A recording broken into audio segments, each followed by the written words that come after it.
Italy was one of the first countries to suffer heavily from the pandemic 1 year ago, but it has since come a long way after an intense lockdown period. This is Rome now, with packed streets as life slowly returns to normal. But there is still trauma and grief.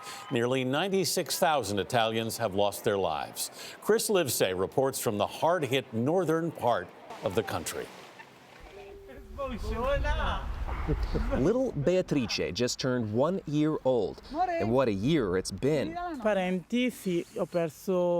It used to be that when my kids coughed, we didn't immediately freak out, says her mother Marta Zaninoni.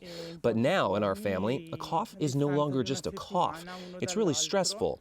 2 weeks after Beatrice was born, her mom noticed a fever. It was COVID, the first case in a newborn, she says. They immediately put her in an incubator. I couldn't even say goodbye. Beatrice became a symbol of hope for hard-hit Bergamo as people followed her progress in the hospital. The entire country would soon join Beatrice in isolation, then into what was, for a free society, unthinkable: lockdown. The death toll soared, turning the military into morticians. The disease not just robbing people's lives, but also their dignity, as well as city streets of their people. But today, from Milan to Rome, life is returning. Across Italy, old traditions are back, but a little different. You know, a year ago, something as simple as ordering a cappuccino would have been unthinkable, but it's hardly as if things have gone back to normal. Grazie. You still have to wear a mask at all times, even when you're outdoors, according to the law, except, of course, when you're eating or drinking. A slow recovery, not without casualties.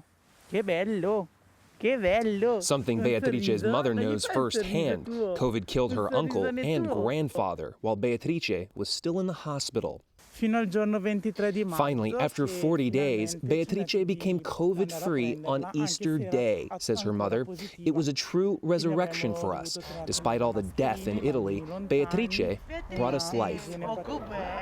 A year later, and Italians are now eagerly awaiting the vaccine, which is taking longer to roll out here in the European Union than it is in the United States. In fact, there are many Italians in their 80s who still have no idea when they're going to get it. This in a country with one of the oldest populations in the world. For CBS This Morning, Chris Livesay, Milan.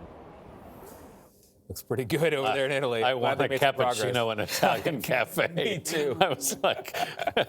Just to be somewhere with somebody sitting next to you looks really good to me. And it's and a cute baby, Chris. Beatrice, yes.